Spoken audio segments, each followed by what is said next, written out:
Hi everyone, Comic Mike here with another short video, and today we're going to look at some Marvel Bronze Age silver and copper. These were recent pickups. I did a video, I believe yesterday or the day before, where I showed some recent horror Bronze Age pickups. This came in the same batch. I separated it to do a video for horror and a video for some Marvel books. And let's get to the first one. First, we're going to go in the Copper Age. This one is Namor the Submariner #1 from 1990.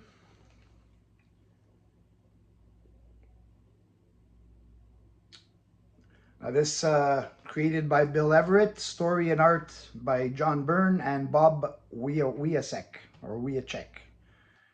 I don't have any other issues of this series. I only read some of the Silver Age Submariners, so I'm going to give this one a try. See if it appeals to me the same as the 60s does. That one is obviously it's in a high grade, because a book of like 1990, I wouldn't take anything other than a high grade copy. Now, still in the Copper Age. This one is X Factor #1 from 1986. It says 85 on the cover, but when I look it up, it shows 86 because this is February. So probably it was made in 1985, but published in 1986. So this is basically Because You Demanded It, the dramatic return of the original X-Men.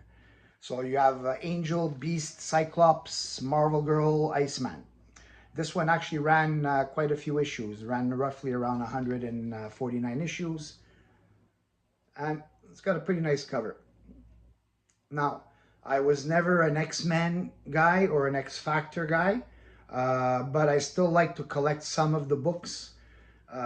This one being a #1, and of course my obsession with the #1 issues. If anybody's watched my previous video, I have a thing for #1s, and there's several videos of first issues from the 60s, 70s, 80s, and 90s.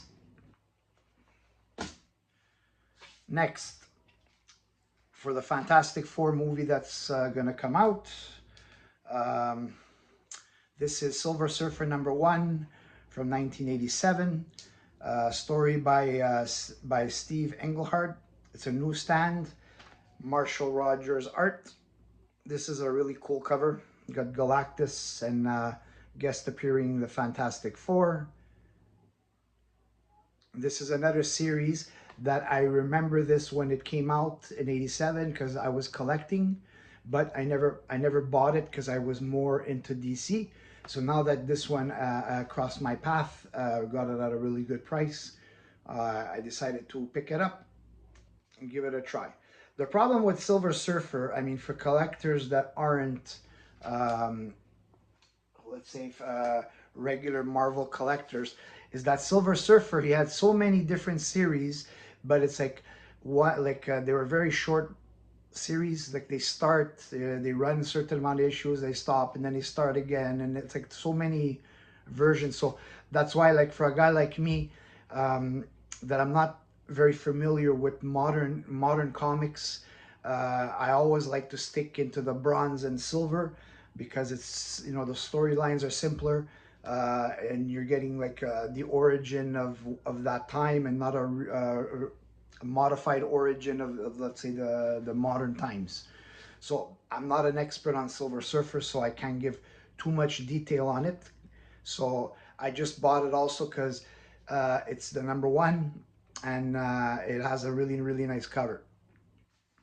Next, we're gonna go into the bronze now. I showed his first appearance of Adam Warlock in one of my previous videos, Marvel Premiere #1. Now I picked up the first issue of his first solo series, The Power of the Warlock. The Gil Kane cover, script by Rory Thomas. This one ran roughly 15 issues. This one definitely is a much nicer cover than the Marvel Premiere. I mean, just look at that cover. It's so, I don't know who this character is, but when I read it, I'll find out. But it looks so, it looks almost like horror.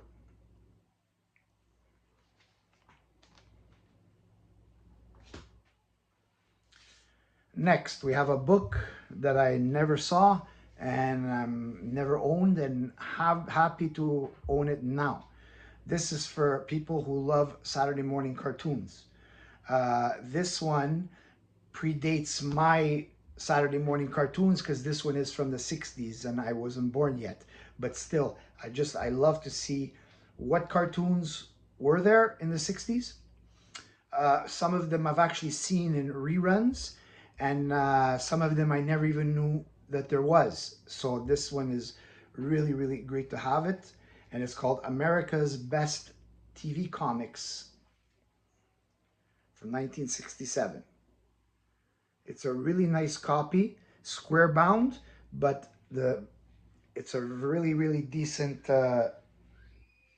spine. Now, this one is a one-shot from 1967. This one is published by American Broadcast Company. The cover is either by Jack Kirby or Larry Lieber, mimicking Kirby's style.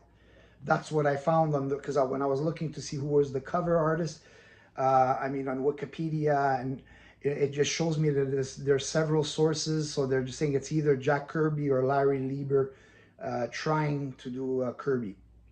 But when I look at the face, it doesn't really look 100% like Kirby, but I could be wrong. But still, this is a really, really cool book. Happy to have this one.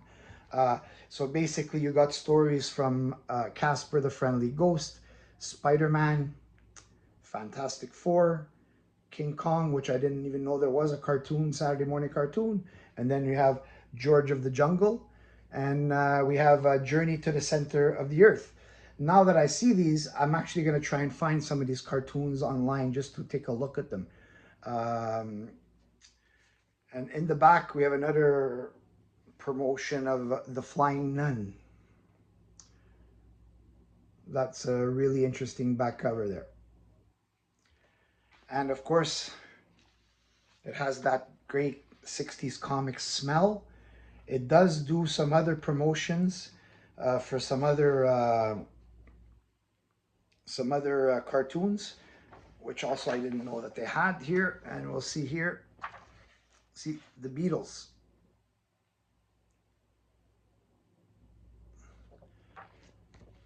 So if this one, I'm definitely going to look forward to reading this one, especially because I'm a fan of the Saturday morning cartoons.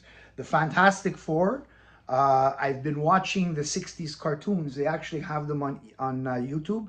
So if you're interested in watching some of those old 60s cartoons of some great Marvel characters, they got quite a few of them on YouTube.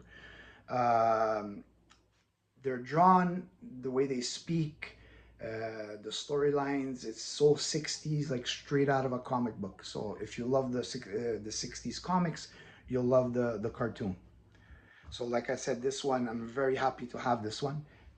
And it's in a pretty nice shape. And last, Captain America King Size Special #1 from 1970.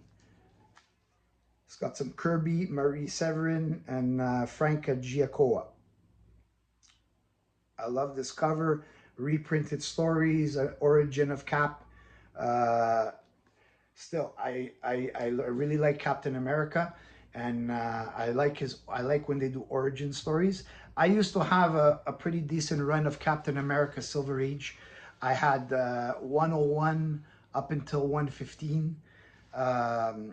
And I did own this one in the past. I had sold it with my original collection, and now I'm happy to get it back because it's also in better shape than the one that I originally had. Another square bound, and this one does have a little bit of damage, like right here and up there, but in general, the majority of the spine is very nice. So I would put this it's like a solid mid-grade. And I enjoy it, and I will definitely be buying more of the Silver Age Captain Americas because that's my favorite era of Captain America. And it's just, I'm collecting so many different things now. Whatever I seem to want, then when I'm looking for it, something else comes up, and I keep buying other things. It keeps adding to my, I make, gives me more content to make, which I'm happy about. And look, one at a time, I will have everything that I want. It's a patience game and a money game, and one by one, I will have them all.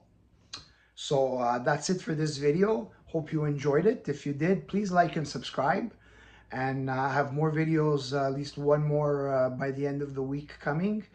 Um, so I'll stay tuned for the next video, and I will see you then.